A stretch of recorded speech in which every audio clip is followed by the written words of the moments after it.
Chaos at the Embassy by Mahshid, Hager.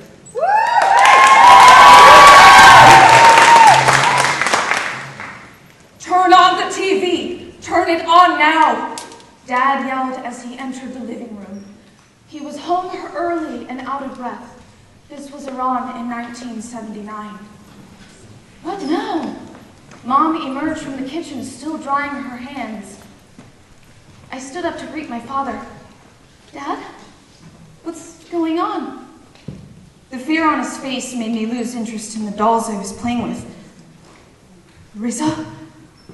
Are you okay? You don't look right. Mom put an instinctive protective arm around my small 8-year-old frame. My heart began to race. I wasn't ready for another scary event. So much had already changed. The Shah had left. Ayatollah Khomeini had taken control of our country. Since the start of the revolution, every day had been worse than the day before. So many new rules. My school became an all-girls school overnight. We all had to wear the hijab. I wasn't allowed to play outside anymore. Mom quit her job. Music, dancing, alcohol, swimming, sunbathing, all banned. And worse, the violent protests, the arrests, the hangings. Fear covered the entire country like a big dark blanket. It was hard to imagine what might happen next. We turned on the television. I saw what looked like another protest. A massive crowd gathered chanting, "Get to America!" The hatred toward America and all things Western confused me. Before the start of the revolution, my dad traveled to Europe for work, and my entire family were big fans of American movies. But now all of that was pure evil. Is that the embassy? My mom's face turned ashen. What embassy? I asked, still trying to figure out what was happening. The U.S. Embassy. They've been trying for hours to get in. My dad paced in front of the television, never taking his eyes off the screen. My parents had always told me about visiting America someday. My dad told me about the tall buildings in New York. We had friends who had been. But that was all before the revolution. I wanted to ask if we could still go, but I didn't. The images on the TV became scarier than usual, louder and angrier. Hundreds of pro-revolution protesters, mostly men, gathered, fists in the air, chanting, screaming, their eyes wild with rage. The feeling that something terrible was going to happen filled the entire living room. I can't believe they're taking it this far, Dad said. Until today, the regime's brutal crackdown had only been against Iranians, former government officials, activists, journalists. This had been the first act of violence against another nation.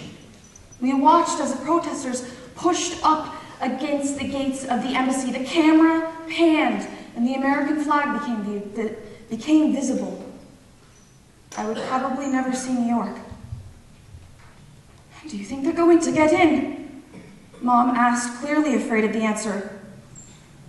Let's hope not, Dad said, knowing that the lives of the people inside were in danger. The protesters began shaking the gate with all of their might, and as the structure rocked back and forth, it remained locked. I held my breath as I watched. I couldn't believe my eyes. Men screaming, running, rushing the gate, no guards in sight. A familiar feeling of terror spread through my body. My limbs felt heavy. A cold sweat covered my neck. I tried to stay as still as possible. Are there people inside? Mom asked as if reading my mind. Yes. They've been ambushed. It hasn't been safe to leave. Let's hope the gate holds up. I had a million questions and I wanted to scream, what will they do? What do they want? Make them stop! Make them stop right now! But I never uttered a word. Just then, several men made it over the wall and past the gates. Others followed. Once there, the men ran towards the building. That's it. They're inside. Dad's voice trembled. You understand, Mahshid? Dad grabbed Mom by the shoulders. If they can get into the U.S. Embassy, they can get in anywhere. His words landed like a thud in my belly. Even through the worst of the protests, my mom had reminded me over and over again that we were safe at home. But now that felt like a lie. Part of me wanted to run away and hide. That year had already seen more than an 8-year-old should. The images of public executions and burnt bodies were still giving me nightmares, but another part of me wanted to take in every detail, as if somehow it would all protect us all. The demonstrators chanted and ran chaotically toward the building.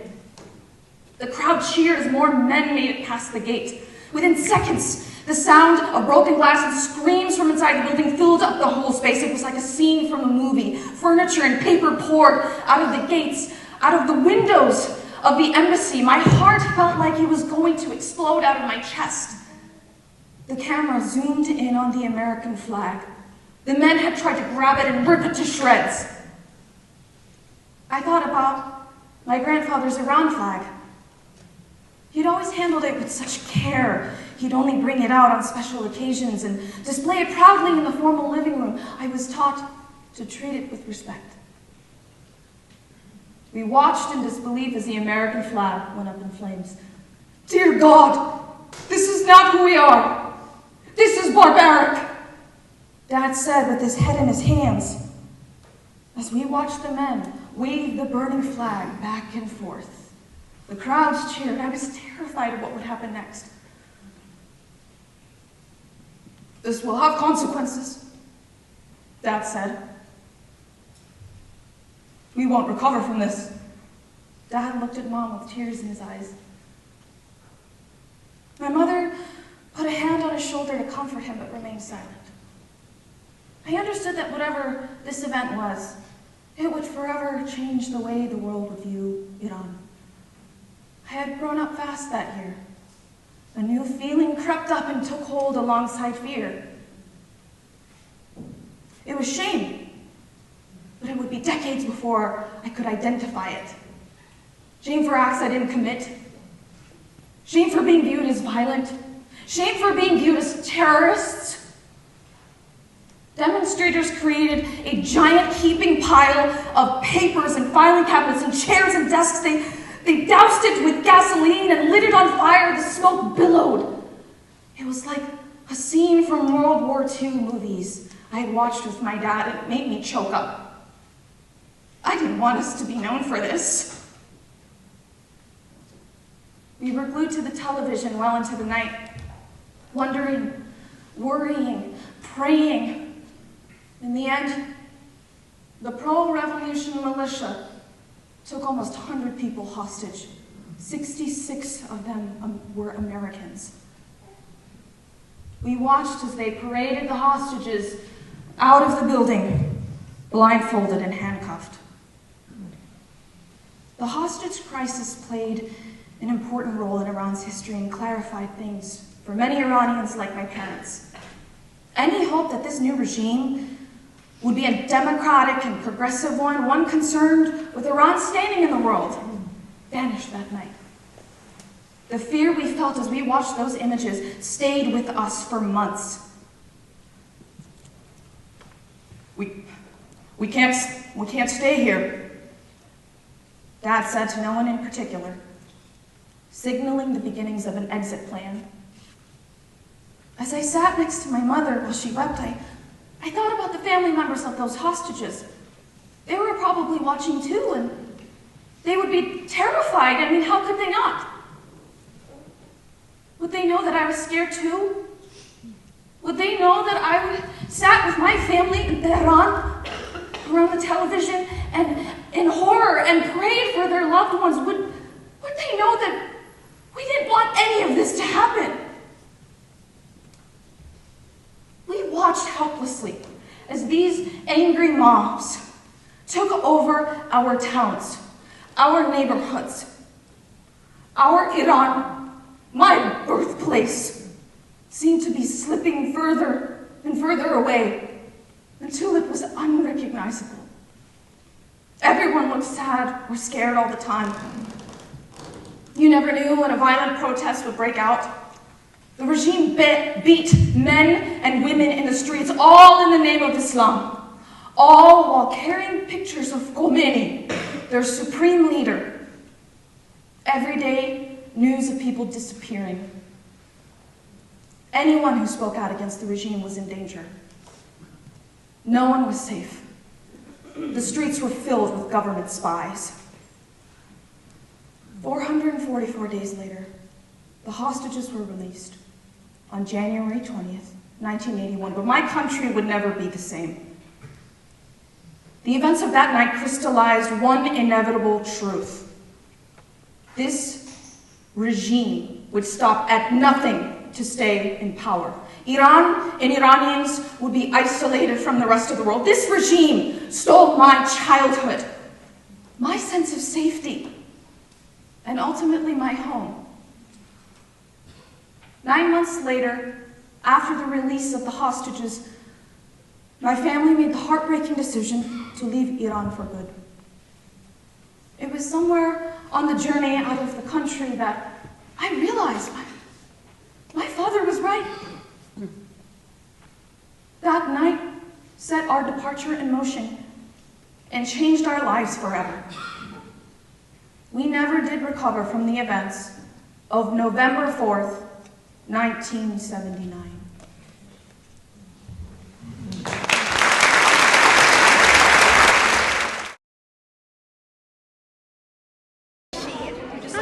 Performed on stage. How do you feel? That was amazing. She's amazing. It was so nice to have a big group of my friends here. It's so important to me to get these stories out about Iran, about that time, about the current situation. Stories connect us. Stories provide context, and that's the only way I know how to do that, is to provide that bridge through storytelling. Talk a little bit about writing about the embassy and what's going on in Tehran right now and the shirt you're wearing. Can you kind of talk about that connection? Yes, I mean, the embassy was this moment in time after the revolution had completed, the new government had taken over, where, as I said in the story, it became really clear that the ideology that a lot of us carried into the revolution wasn't going to manifest, that this was going to be an authoritarian regime that had no interest in democracy or Iran standing in the world. And the consequences of that 43 years later are still so visible. And now, because of social media, because of the way that the youth have taken to the streets in Iran, the whole world knows about it now. You know, it's not a secret anymore. And I'm wearing this shirt that says Woman, Life, Freedom, because this is the first woman-led revolution in the world. And it's really the women in Iran that took to the streets against the compulsory hijab, against all of the rules, against the oppression. And we've never seen anything like that before, and I'm really, really proud. This is your second showcase. How does it feel to have an actor portraying what would normally be part of a memoir? How does that feel to see someone putting your world out there on stage? It's really awesome. It's like, you know, the words are just a thought in your head, and then you put them on paper, and then you hand them over, and then you get to watch it perform for you. It's this like deep processing that happens, because I not only get to have said the words, but I get to witness somebody else retell my story through their lens. And that's so powerful. I mean, every time that I participate in this, it's such a powerful healing experience. It really is. What would you say to someone considering the contest, that maybe is a newer writer?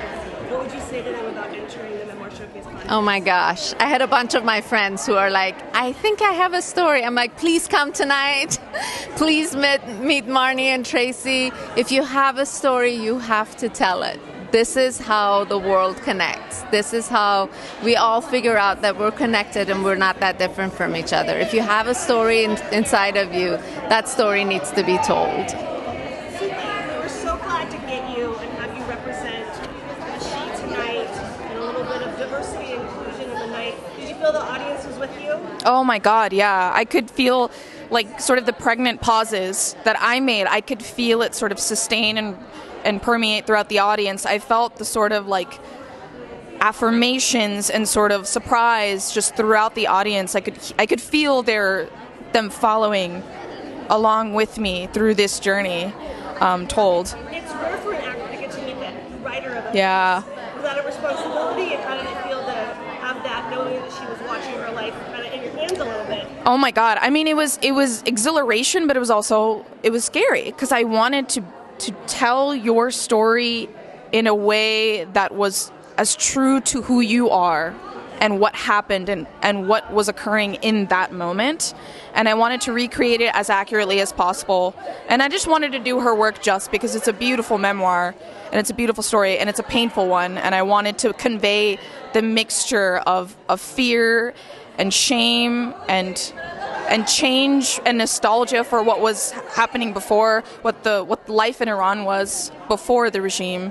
And so I wanted to capture all of that. And I hope I did right by you, but You did amazing. But yeah. Amazing. I was Yeah. so happy. The Memoir Showcase has grown bigger from when you first met us. Any thoughts on like what we did tonight? And I can't believe this. I just can't believe this because I was part of the very first one in that tiny little theater, you know, and to have my friends come in and the beautiful reception tonight. It was amazing. Everyone was talking about what a great experience it was, how amazing all the stories were. Everyone that came with me tonight was so happy to be here. Thank you so much. Yeah, thanks.